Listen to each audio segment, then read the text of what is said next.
আসসালামু আলাইকুম বন্ধুরা, আপনারা কি জানেন প্রত্যেকটা ভালো মানুষের মনে একটা প্রশ্ন জাগে। প্রশ্নটা কি, যে ভালো মানুষ কেন এত বেশি কষ্ট পায়? ভালো মানুষ কেন বেশি কষ্ট পায়? এই প্রশ্ন ভালো মানুষের মনেই জাগে, কারণ তারা তো বেশি কষ্ট পায়। আপনি কি কখনো লক্ষ্য করেছেন, যারা সবচেয়ে বেশি ভালো, যারা সবচেয়ে বেশি ত্যাগ স্বীকার করে, যারা কাউকে কষ্ট দিতে চায় না, শেষ পর্যন্ত তারাই সবচেয়ে বেশি কষ্ট পায়? তাহলে কেন এমন হয়? আচ্ছা, ভালো মানুষের সংজ্ঞা কি? ভালো মানুষ কারা? ভালো মানুষ বলতে আমরা কি বুঝি? ভালো মানুষের সহজ সংজ্ঞা যদি হয়, তাহলে খুব সহজভাবে বুঝে রাখেন, ভালো মানুষ ওরাই যারা সমস্যা তৈরি করে না, বরং সমস্যা মিটায়। ভালো মানুষ ওরাই যারা নিজের কষ্টের চেয়ে অন্যের কষ্টকে বেশি গুরুত্ব দেয়, যারা নিজে কষ্ট সহ্য করে দেয় কিন্তু পরের দুঃখ কষ্টে তারা পাশে থাকে। এরাই হলো ভালো মানুষ। আর এই ভালো মানুষগুলো কাজ করে আল্লাহকে সন্তুষ্ট করার জন্য। প্রিয় দর্শক মন্ডলী, তাহলে এখন প্রশ্ন হলো, তাহলে ভালো হওয়াই কি তাদের জীবনের বড় সমস্যা, বড় শাস্তি? মানে তারা যে ভালো হয়েছে এর জন্য কি কষ্ট পেতে হয়? এর জন্য কি মানুষের কাছে সমালোচনার পাত্র হতে হয়?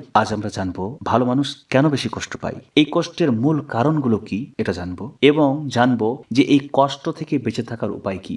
ভালো মানুষ কষ্ট পায় এর 1 নম্বর কারণ হলো, ভালো মানুষ সহজে বিশ্বাস করে। ভালো মানুষ মনে করে আমি যেমন মানুষও তেমন হবে, কিন্তু বাস্তবতা হলো অনেক বেশি আলাদা। সব মানুষ একরকম হয় না। যে মানুষ বেশি বিশ্বাস করে সে মানুষটাই সব সময় ঠকে, কারণ খারাপ উদ্দেশ্যপূর্ণ মানুষরা আগে ভালো মানুষকে খুঁজে নেয়। তারা জানে এই মানুষটা বেশি প্রশ্ন করবে না, সহজে সন্দেহ করবে না, খুব সহজে আমাদের বিশ্বাস করে নেবে, আর সহজেই বিশ্বাস করার ফলে তাকে কষ্ট পেতে হয়।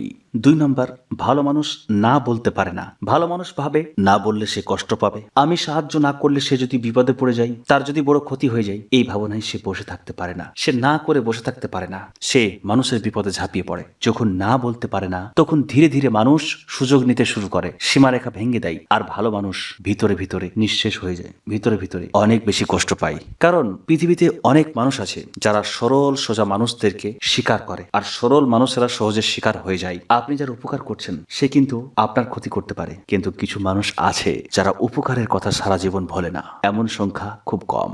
অনেকে প্রশ্ন করবে, ভালো মানুষ কষ্ট পায়, তারা কি কাঁদে? অবশ্যই ভালো মানুষ কষ্ট পায়, কষ্ট পেয়ে কাঁদে, কিন্তু সেটা নিঃশব্দে, শব্দ হয় না। একজন মানুষকে বিপদ থেকে উদ্ধার করেছে, বিপদ থেকে উদ্ধার করার মালিক কে? আল্লাহ। কিন্তু ওসিলা হিসাবে তো কাজ করেছে, প্রচেষ্টা করেছে, তার বিপদে আপদে পাশে থেকেছে, তাকে সব সময় সাহায্য সহযোগিতা করেছে। সেই মানুষটা যখন কষ্ট দেয় তখন অনেক বেশি ব্যথা লাগে, কিন্তু জোরে কাঁদতে পারে না, বুকটা ফেটে যায়। সেই সময় বলে আমি ঠিক আছি, আমার কিছু হয়নি। এই সমস্ত সান্ত্বনা দিয়ে নিজে চুপ করে থাকে, মানুষকে প্রকাশ করে না। কারণ আপনি যে মানুষের উপকার করেছেন এটা যদি আপনি খোটা দেন, তাহলে উপকারের যে নেকি সেটা তো আর পাবেন না। তাই একটু কষ্ট সহ্য করে থাকা নিজের জন্যই ভালো। 3 নম্বর কারণ, ভালো মানুষ বেশি আশা করে। ভালো মানুষ মনে করে আমি যেভাবে মানুষদের ভালোবাসি সেভাবে মানুষরাও আমাকে হয়তো ভালোবাসবে। কিন্তু এই পৃথিবী সব সময় ন্যায়পরায়ণ নয়, সব মানুষ কৃতজ্ঞ হয় না, সব মানুষ মূল্য বুঝে না। তাই নিজে প্রচেষ্টা করতে হবে, নিজে মানুষের উপকার করতে হবে, মানুষের কাছ থেকে বেশি আশা করা যাবে না। যারা মানুষের কাছে আশা করে বসে থাকবে তারাই কিন্তু বেশি কষ্ট পাবে, কারণ আশায় আশায় কাজ করে যাবে আর প্রতিদান হিসাবে পাবে কষ্ট। সেজন্য ভালো মানুষদের উচিত হবে, যারা যে কষ্ট দিচ্ছে দেখ, কিন্তু আমি কাজ করব শুধু রবের সন্তুষ্টি লাভের জন্য। 4 নম্বর, ভালো মানুষকে দুর্বল মনে করা হয়। এটা কঠিন সত্য, ভালো হওয়া মানেই দুর্বল নয়, কিন্তু অনেক মানুষ সেটা ভাবে। তারা মনে করে এই কিছু বলবে না রে, এ সব মেনে নেবে, আর ভালো মানুষের এই দুর্বলতাকে কাজে লাগায়। ফলাফল, ভালো মানুষ সবচেয়ে বেশি শোষণের শিকার হয়। আজকে একটু জমি দখল করেছে, ভালো মানুষ কিছু বলবে না, তাকে শোষণ করা হচ্ছে, বিভিন্ন বাহানা দিয়ে এসে বিভিন্ন ভাবে তাকে শিকার করা হয়। ভালো হওয়া কখনো ভুল নয়, কিন্তু অন্ধভাবে ভালো হওয়া বিপজ্জনক। আপনার জমি কেউ দখল করে নিচ্ছে আর আপনি চুপ করে আছেন, আমি কিছু বলবো না, এটা নয়। আপনি আইনি লড়াই লড়তে পারেন, আপনি যে কোনো ভাবে আপনার সম্পদ উদ্ধারের জন্য লড়াই করতে পারেন, এটা পাপ নয়। আপনার সঙ্গে অন্যায় হবে আর আপনি চুপ থাকবেন, এটা নয়। ভালো হতে হবে ভালো হওয়ার মতো। এখন প্রশ্ন জাগবে যে ভালো মানুষ কষ্ট পাবে, যুগে যুগে কষ্ট পেয়েছে, যুগে যুগে মনীষীরা কষ্ট পেয়েছেন, কিন্তু ভালো মানুষ কষ্ট কমাবেন কিভাবে, কিভাবে কষ্ট থেকে বাঁচবেন?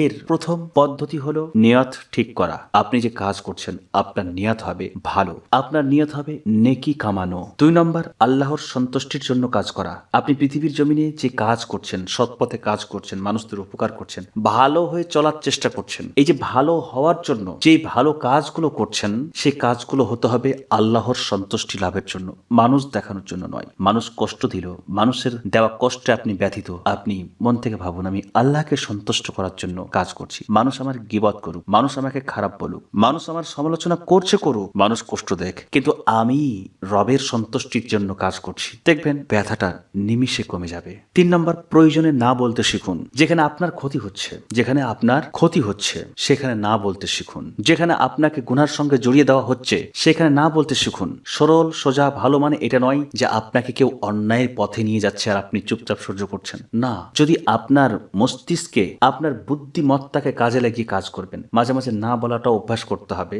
সেই সমস্ত জায়গায় যেইখানে না বলা উচিত।